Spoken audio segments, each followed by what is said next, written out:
mungkin. Berarti. Main.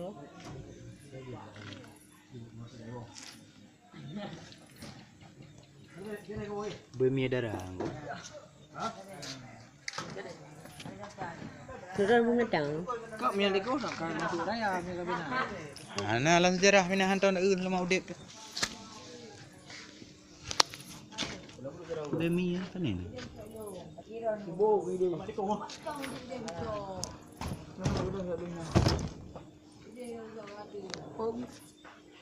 Ni budi. Oh, gadah dia cok.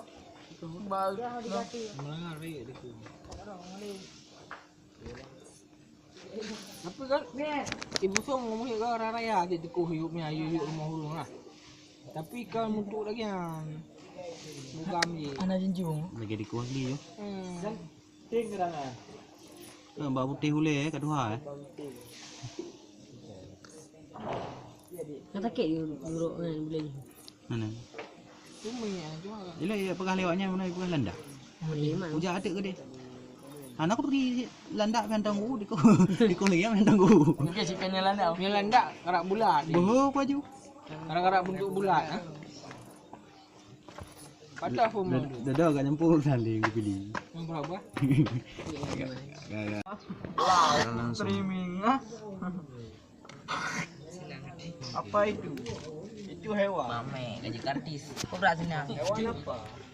Hewan latih. Tengku beli ni grup ada jaro kan. Paling berak ni. Dia yang paling je. Landak. Ya king lah yang paling je. Balik. Ada kebetulan dia. Duruh boleh tu. Ada kebetulan dia beli. Apa orangnya jual? Jalan langsung tu. Apa belajar? Live streaming. Jalan langsung ada. Kena komen yang nanggu. Ye, wajib.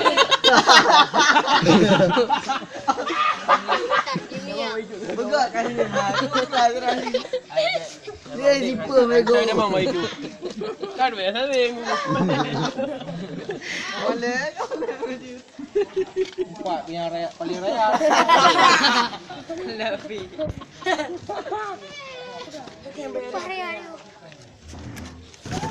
Bawa ya bawa. Pernah deh. Aku dah lepas. Mana? Lebih diharang. Gahi mukang lah boh. Raya bang. Keajaiban dunia. Nah, rupanya landak ah, napa huler ya? Landak. Landak napa huler? Babi ngepet bang.